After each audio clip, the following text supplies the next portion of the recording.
I never thought I'd have to choose between my personal life and my family over an old country house in the middle of nowhere. But here I am, staring at my laptop screen, reading yet another message from my sister, and realizing everything is slowly falling apart, one small, pointed comment at a time. I'm 42. Live in upstate New York, mostly, but for the past year and a half, I've been spending more and more time out at the property my parents left me. My dad was a stubborn guy. In his world, a man fixes his own roof, isn't afraid of dirt, and knows how to sharpen an axe. My mom was gentler but believed family was forever and property should benefit everyone. They passed within 3 years of each other, dad first, then mom. The cabin, their little country escape since the 80s, went to me. Not because I was the favorite, but because I was the only one who ever actually went out there after the year 2000. My sisters didn't object at the time. Erin is the oldest. Julie's the middle child.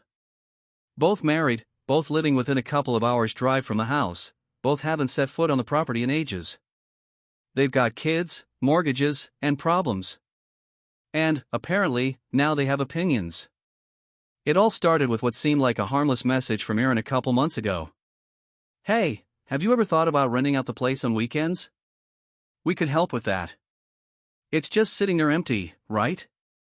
I wasn't even annoyed. I replied politely that I wasn't planning on renting it. Said I was fixing it up, making repairs. Told her it was important for me to keep it as it was. Erin responded mildly, got it, just thought it might help everyone make a little money. A week later, Julie messaged me. Her tone was different. My husband and I did the math, even a couple weekends a month could cover utilities and part of the property taxes. It'd be a win-win. Especially for you. Think about it, okay? Once again, I explained that the place wasn't an investment property. This was where I'd finally learned to sleep through the night. Where no one yelled through the wall. Where the floor creaks when I walk and I get to choose whether or not I fix it. I even started a small blog about restoring old wooden houses. It doesn't have a huge following, but it means something to me. It's personal. They backed off. Or so I thought. Then came the subtle digs. During family Zoom calls, Julie would say things like, some people hoard resources instead of helping out their own family. Or, you know how expensive rent is in our area? And someone's just sitting out in the woods like a hermit. That wasn't what got to me. I know my sisters aren't malicious. They're just stressed out, dealing with their own stuff, and decided I owe them some relief. They didn't ask how I was. Didn't ask what I've been through these past 3 years, the brutal divorce, the anxiety issues, the way this cabin basically saved my sanity. To them, it's just square footage going to waste. I tried to keep the peace. I texted, guys, seriously, this place is my space. I'm not just chilling here. I live here. It matters to me. They nodded, agreed, and a week later, one of them would bring it up again like nothing had been said. Then came the night I came back from a trip to the city. The door was unlocked.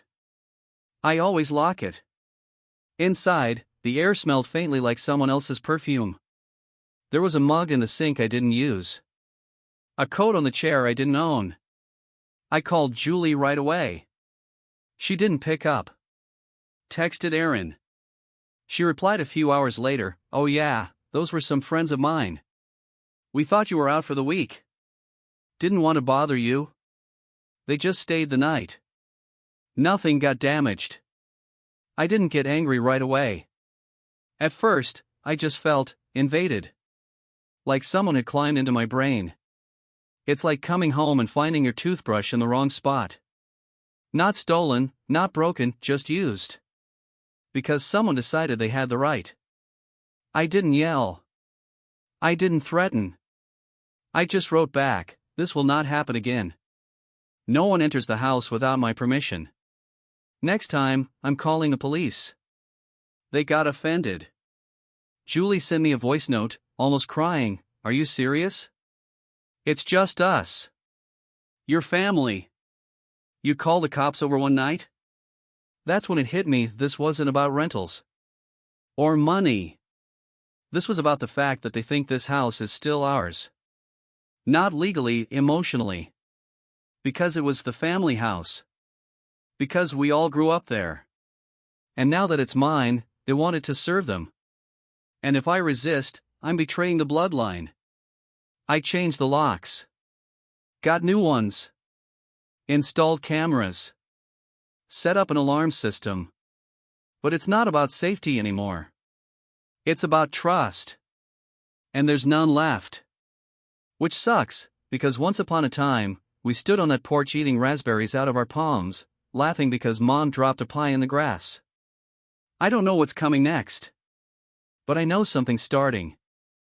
It's been a month since that first showdown. Since I changed the locks, installed the cameras, and told my sisters in no uncertain terms that no one gets into the house without my permission. I was clear.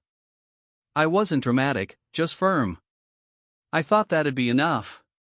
Turns out, I underestimated how creative family can get when they've convinced themselves they're entitled to something. For a couple of weeks, it was quiet. Julie stopped texting. Aaron didn't tag me in any passive-aggressive memes. The group chats were dead.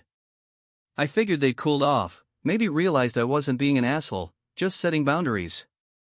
I was even thinking about reaching out again to test the waters, see if we could maybe talk like normal adults. Then one Saturday afternoon, I drove into town for groceries. The usual 40-minute run, nothing major. On the way back, I stopped for gas. At the register, I ran into Andy, the local contractor, built decks for half the county. He knows my face. "Hey, man," he says casually, "you get those renters you were talking about? Saw some folks checking the place out earlier today. Real estate types or something?" I froze. "What?" "Yeah," he said, confused. "Blonde woman, maybe mid-30s?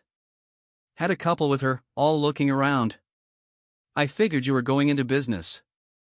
I thanked him, paid, walked out in a fog. I live 4 miles from the nearest paved road. The only people who come down that gravel are delivery guys or someone who really means to. And I wasn't expecting anyone. I got home and checked the security footage. One of the new outdoor cams had caught them Aaron. With a man and woman I didn't recognize. She had a key. She let them in. Stayed for 15 minutes. Showed them the back porch, the interior, the fireplace. She didn't even try to hide it. I couldn't breathe for a second. I sat there watching the footage loop, my blood pressure climbing with every pass. My own sister. After everything we talked about. After all the warnings. She didn't even bother asking this time. Just assumed she could do it again. I called. She didn't pick up. I texted, "I saw the footage.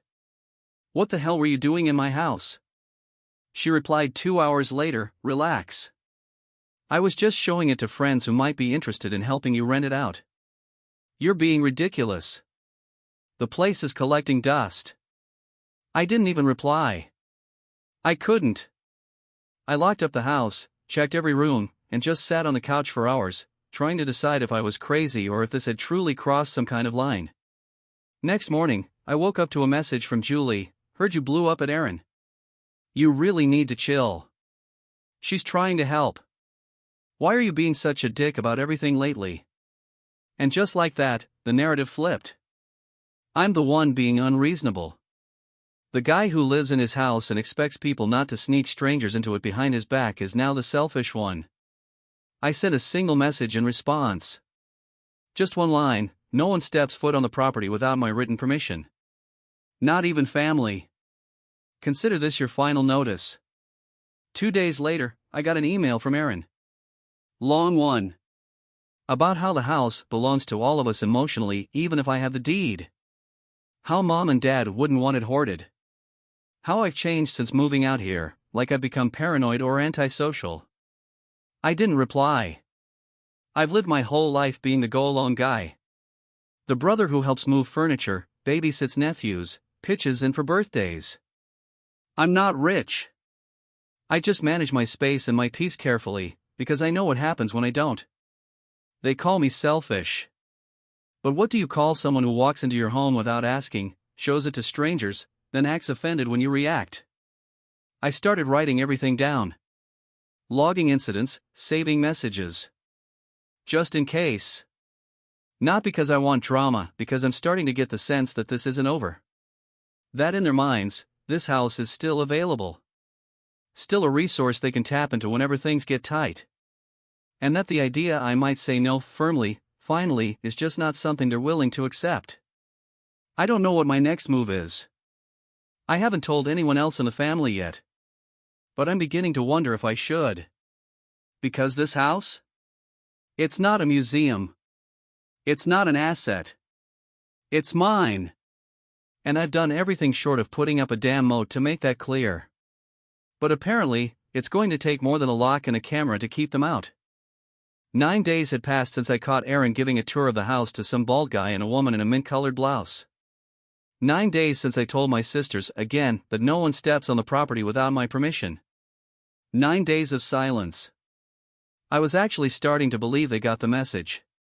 That maybe they were stubborn, sure, but not completely insane. Last Tuesday, I woke up to my dog Murphy, an old mutt, barking like a maniac. I walked out to the porch and saw a car parked by the gate. A small white SUV.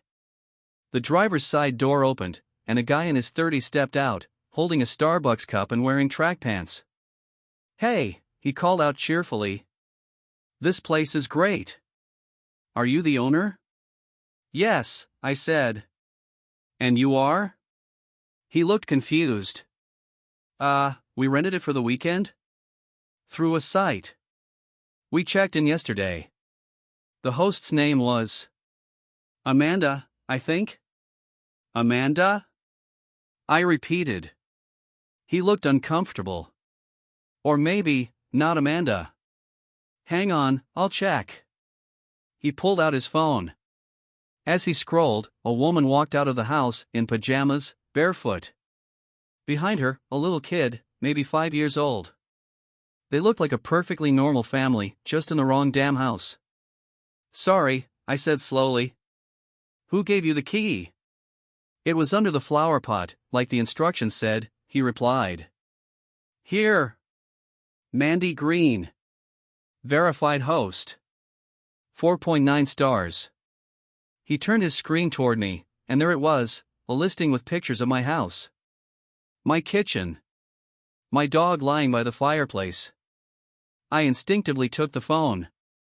Scrolled. The description was copied word for word from my blog. Secluded, hand-restored cabin. Forest, stars, Wi-Fi, peace. The contact info had a fake name, but the phone number? I recognized it immediately. It was Aaron's. Masked through a forwarding service. "I need you to pack your things," I said as calmly as I could. "This house is not for rent. You're here illegally." "What?" The woman stepped forward. "Sorry, but we paid for 3 nights. We have a child." "Are you sure you're the owner?" "I can show you the paperwork if you'd like," I said, barely holding it together. "But yes. And you need to leave." They didn't want trouble. They were clearly blindsided.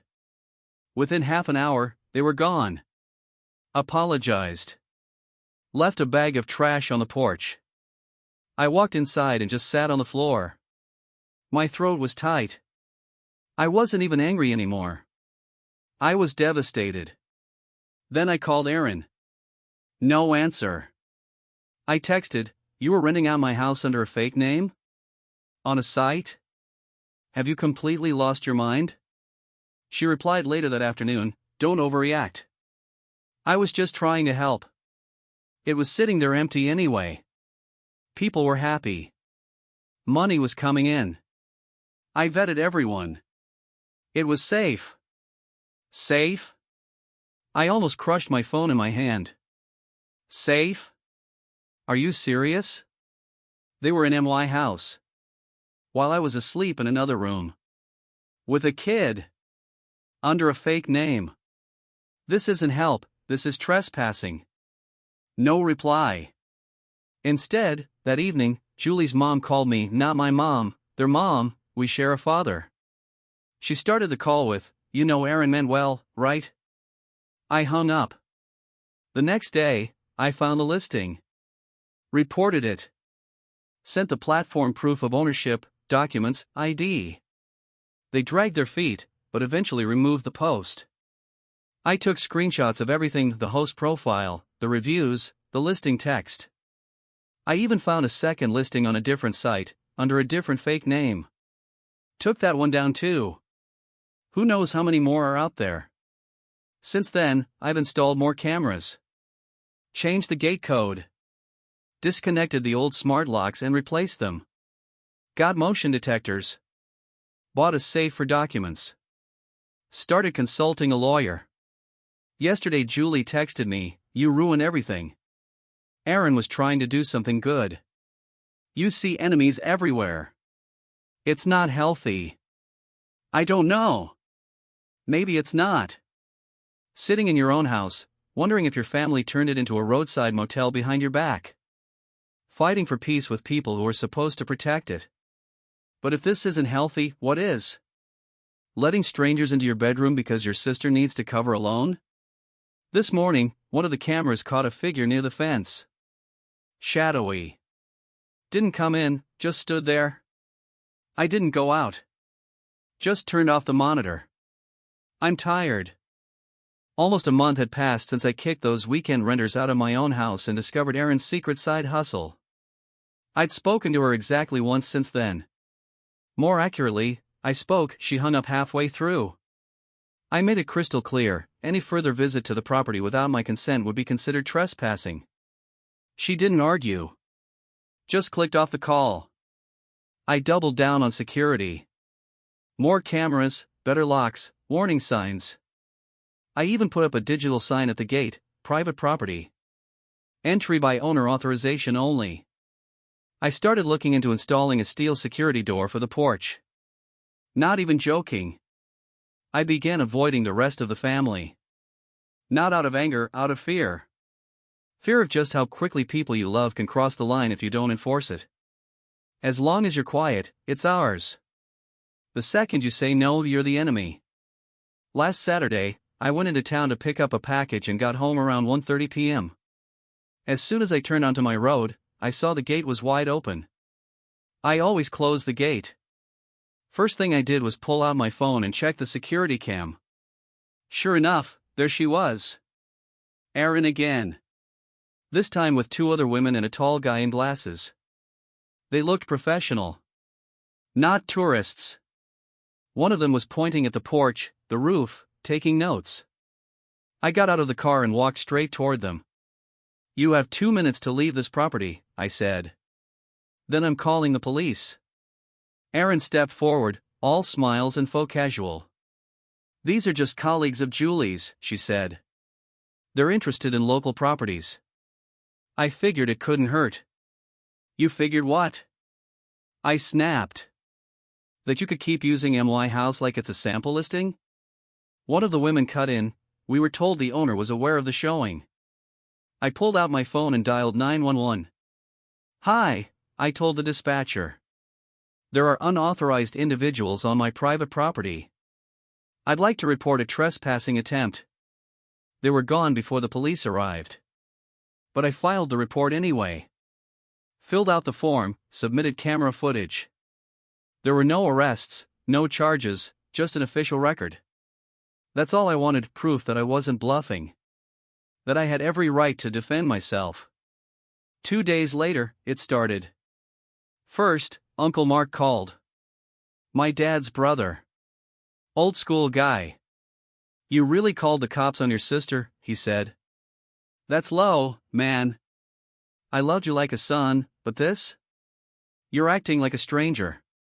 Then Julie's daughter posted on Instagram, "It's hard when someone in the family thinks their rights matter more than the people who love them." No names. But obvious. Then Erin's mom, not mine, our shared dad's second wife, called my ex-wife.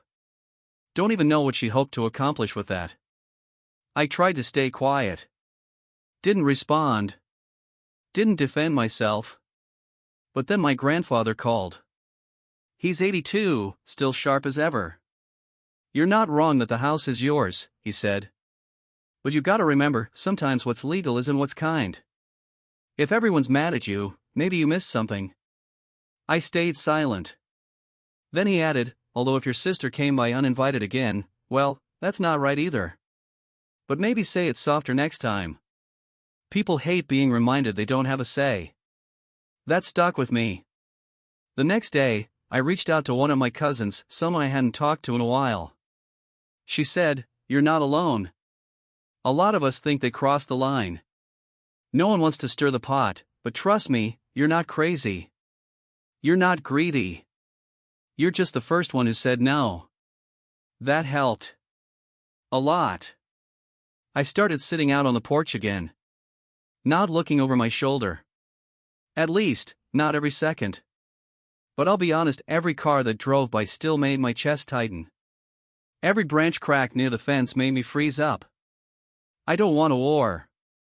But if they're making me choose, I'm choosing me. It had been a month and a half since I filed the police report. A month and a half of hoping that if I stayed quiet, stayed calm, didn't escalate, things would cool down. That people would understand boundaries. That my family would come to their senses. I was wrong. I got back to the cabin on a Monday evening. I'd been in the city for 3 days, meetings, errands, some work stuff. The weather was damp, the road torn up from rain. Leaves slick on the ground. By the time I turned onto the driveway, it was already getting dark. First thing I noticed, the gate was ajar. I knew I had locked it before leaving.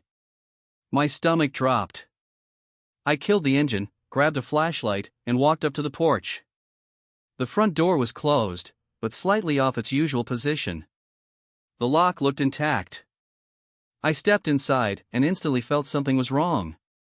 The air smelled damp. The boots by the wall weren't where I'd left them. A jacket I hadn't worn in months was suddenly hanging on top of the rack. I moved into the living room and froze. One of the side windows was shattered. From the inside. The frame had dents from something blunt. Glass shards were swept roughly into a corner. Dirt tracked across the floor. My document cabinet was open. Folders scattered. One drawer empty. I checked every room. Someone had rifled through the bedroom dresser. The supply closet had tools spilled out on the floor. My computer, thankfully, was still there, but turned off. I always leave it in sleep mode. Someone had booted it up. Maybe tried logging in. I didn't call the police right away. I just sat on the edge of the couch, breathing. Trying to stay calm. Trying to inventory what was missing. I realized one folder, the one with old legal papers, was gone. My dad's will. Property deeds. A couple tax records. Everything else was still there, disorganized but untouched. I called the local station. 2 officers showed up. They took photos, filed the report, asked if I had suspects. I didn't want to name names, but eventually I said, "There's been a family dispute over the property. I'm not accusing anyone, but they knew I was gone." They exchanged glances. One made a note. Told me not to expect much. Break-ins like this are common. No witnesses, no interior footage, hard to prove anything. And if someone had a key? Even murkier. I called a locksmith the next day. Installed higher-grade locks, motion sensors, internal cameras. Replaced windows with shatter-resistant panes. Started reassembling lost paperwork from online backups. But something had changed. This wasn't just tension. This was escalation. Someone had crossed a line and didn't care about the risk. A few days later, I found something in the mailbox.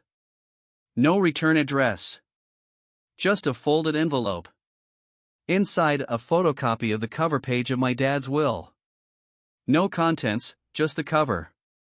And a note, typed, "You're not alone in this. Remember that." I stared at it for a long time. Didn't know whether to laugh or drive straight to a hotel. This wasn't just a fight anymore. It was a message. Or a threat. Or both. I called my lawyer again. He said, "Now it's serious. You need to prepare for someone trying to challenge ownership. Or smear you? Or use old paperwork against you? I asked, what if this is just a bluff? He said, people don't bluff with break-ins. I didn't sleep that night. Walked around the house with a flashlight. Murphy stayed close to me, like he could feel the shift. We sat in the kitchen, under the hum of the fridge, and I realized, this house, which used to be my refuge, had now become a fortress. Not by choice. Out of necessity. On Friday morning, Trevor, Aaron's husband, called. We'd never been close. He always struck me as the type of guy who adjusts his shirt collar even when he's not wearing one. But his voice on the phone was quiet, almost apologetic. Hey, I was wondering if we could talk. Just you and me. In person? If it's about all this, sure, I said. We met at a diner in town. He came alone. Didn't order food. Just water. He stared at the table for a while before speaking. I didn't know it got this bad, he said. Aaron told me you were just being difficult. That you got upset over the rental idea. I didn't know about the break-in. Or the cameras. Or the missing paperwork. I didn't say anything. He kept going. I get that this place means a lot to you. And that you've put your soul into it. We really didn't want to fight. It's just, he sighed, we're in a financial hole. Aaron tried to fix it her way. I'm not making excuses, but I swear I didn't know the full story. He looked at me with the kind of expression people get when they realize they're standing at the edge. No smugness. No pushback. Just fatigue. You expect me to believe she did all this behind your back? I asked. He didn't answer right away. I think, he said quietly, she didn't tell me everything. And I didn't ask. Because it was easier not to know. That hit hard. After all the manipulation, the pressure, the months of quiet tension, there it was. Honesty. Simple, heavy, unfiltered. An hour later, Doug, Julie's husband, reached out. Another call. Another we didn't know, we're sorry, this got out of control. He even offered to pay for the broken window.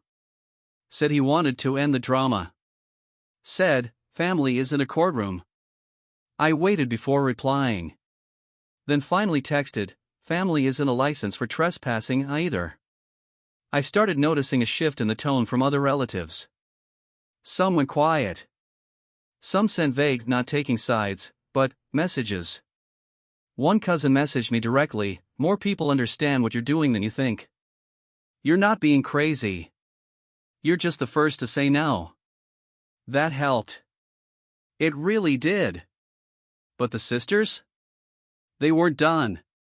Aaron posted a long status on Facebook, sometimes you have to fight for what's rightfully yours. Even if others call you the villain. People cheered her on in the comments. Julie posted an old photo of the three of us around a campfire. Captioned, some folks forget their roots. And that's when I realized, this wasn't about the house anymore. This was symbolic. A battleground. A matter of principle. I sat down and started filling out paperwork for a restraining order. Not because I was afraid. Because I was done waiting for the next window to shatter. I no longer trusted words. I needed documentation. 5 days after the conversations with my brothers-in-law, I hired an attorney. Not because I was eager to sue anyone, I just wanted everything that had already happened to be documented. Together, we drafted a formal cease and desist notice, explicitly barring any third-party use of the property. It listed the address, parcel number, property description, and the specific individuals prohibited from entering. It stated that any rental, tours, or promotional use of the property was illegal without my written consent. The notices were sent out, certified mail, email, even hand-delivered where possible. My lawyer insisted, the more official, the better. Just in case.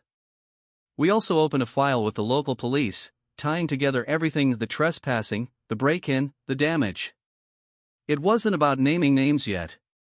It was about having a record. The family blew up. Julie's mom called me crying, you're really going to take legal action against your sisters? My grandfather didn't yell. Just texted, "Sad it's come to this."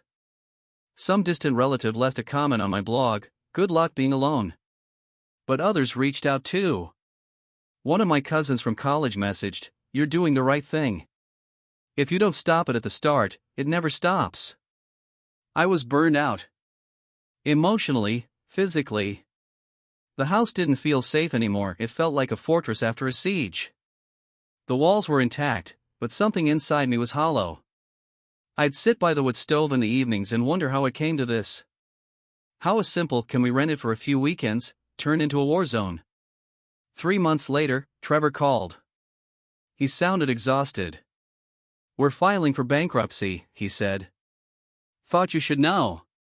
Turns out, Aaron and Trevor were drowning in debt, credit cards, a second mortgage, back taxes. The rental thing wasn't about profit. It was desperation. A last-ditch effort to stay afloat.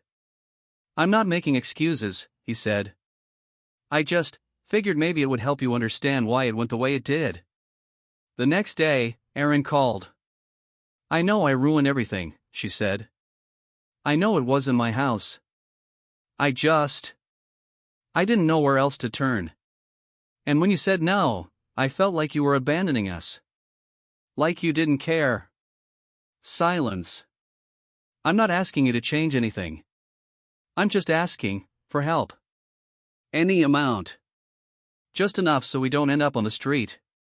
It's humiliating, yes. But I don't know what else to do." I sat there, listening to her voice. My stomach twisted. I felt angry. And sad. And ashamed. And completely wrecked. I said no. Quietly. Calmly. Just no. Because if I said yes now, it would all start again. Promises, exceptions, guilt. Then pressure, resentment, blame. And once again, I'd be the one who's supposed to understand, supposed to forgive, supposed to help. I don't want to be supposed to anymore. I don't know who I am in this story now. The cruel brother who wouldn't share. The man who chose himself when others needed him. Or just someone who finally got tired of being the dependable one. There were no threats. No lawsuits. But the connection with half my family, it's gone. Maybe for good. I'm not sure if I did the right thing. I'm not sure there even was a right thing. All I know is, the house is quiet now. No intrusions. No arguments. No whispers. Silence is silence again, not the pause before another boundary is crossed. AITA for refusing to share my parents' house with my sisters, even after finding out they're in financial trouble, I honestly don't know.